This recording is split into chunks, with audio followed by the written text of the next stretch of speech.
students, my name is Chaitanya, Physics faculty at Shakthi International School. Today, in this video, we are going to learn an important topic of class 12th chapter atoms. Okay, in this chapter, we are going to understand about Bohr's model.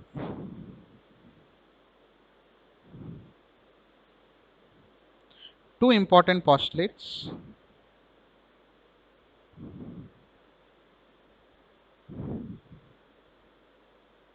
And how we are using these two important postulates to derive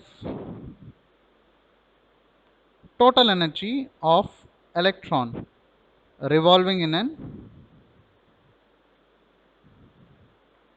orbit. Okay, so basically according to Bohr's model, okay, we know that atoms are made up of positive charges, which is protons, which are present inside the nucleus, as well as neutrons also will be present inside the nucleus. Together they are called nucleons. We know them. So now let's say there is an atom. Okay, so now this is the electron which is present in the orbit. According to Bohr's model, okay, and Bohr has accepted the Rutherford's model, and from the Rutherford's model itself we understand if the electron is revolving in the circular orbit, if it has to revolve, then there should be some centripetal force. That centripetal force is provided by the electrostatic force from the nucleus. This is one important formula that we are using. What is it? Electrostatic force is equal to your centripetal force.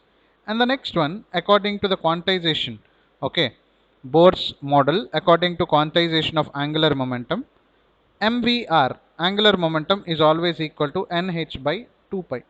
These are the two important formulas that we are going to analyze in this video, and how we are getting the other expressions.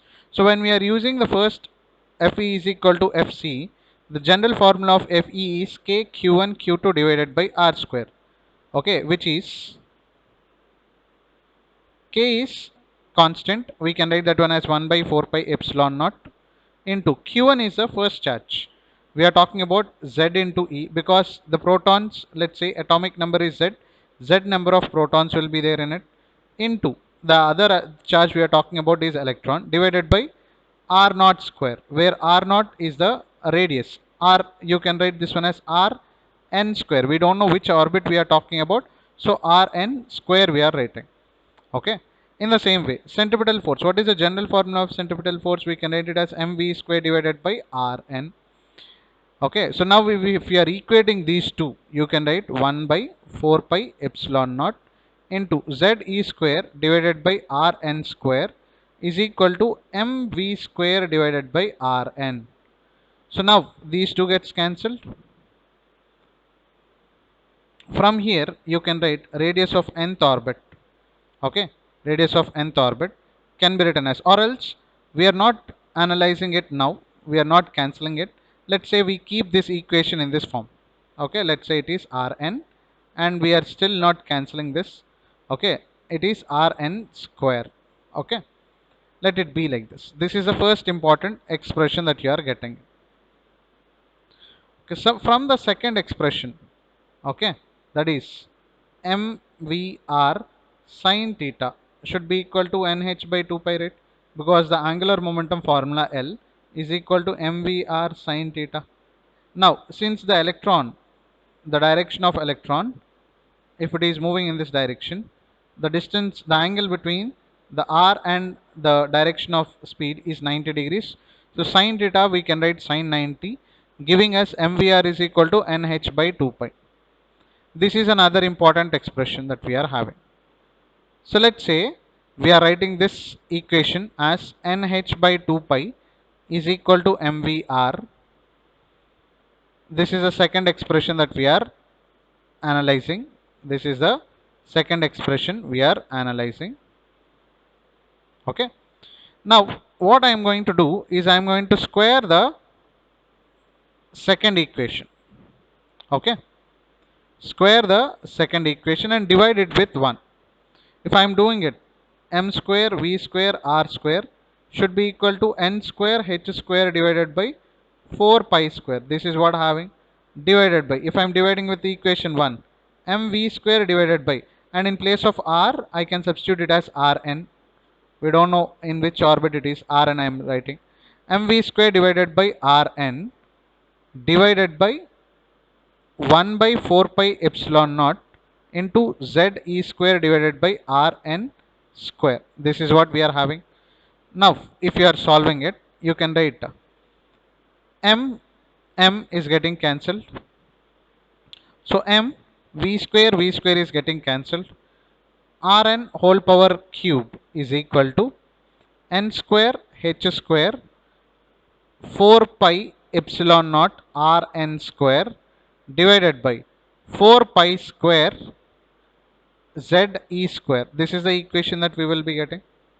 Now from here 4 pi and 4 pi getting cancelled, you will be getting the equation of it as, and from here rn cube rn square getting cancelled.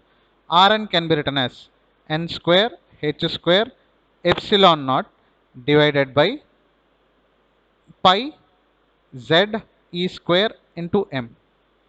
So if you observe this, in this what are the variables we are having and what are the constants we are having? Epsilon naught is a constant, h is a constant, pi is a constant, e is a constant, m is a constant. All are constant. Only variables that you are having is equal to some kind of constant we can write into n square by z. So from this equation you can understand the value of r is always proportional to n square and inversely proportional to z. That is a formula that you will be getting for Rn. Okay.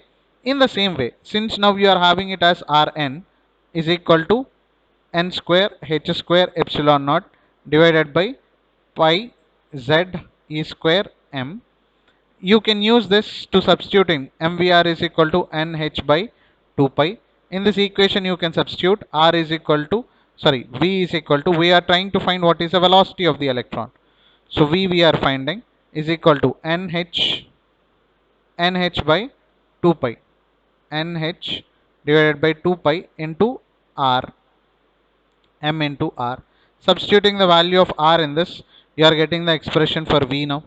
So let's say we substitute that v is equal to nh divided by 2 pi m into n square h square epsilon naught divided by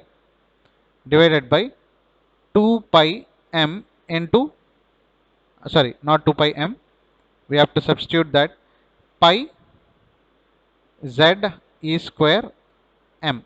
This is the value you will be getting. Now m and m is getting cancelled, pi and pi is also getting cancelled, n square and n is getting cancelled. So v can be written as h and h is getting cancelled, z e square divided by, okay, z e square divided by n h epsilon naught. From this condition you can observe v is proportional to z divided by n. Now once you know v, you can find what is kinetic energy, half m v square. Substituting that you will get kinetic energy. Substituting this you can find what is potential energy. Potential energy is equal to k q1 q2 divided by r. Now once you have the potential energy from here and kinetic energy here, you can add total energy is nothing but potential energy plus kinetic energy. Doing this entire calculation, finally you will be ending up with a final expression of total energy of the electron revolving in a orbit is minus 13.6 into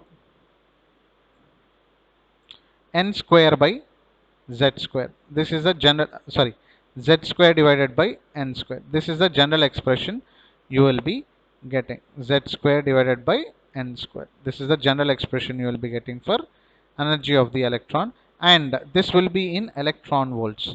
This will be in electron volts. So that's how, using the two equations from the Bohr's postulates, we can find the energy of the electron. Okay, thank you.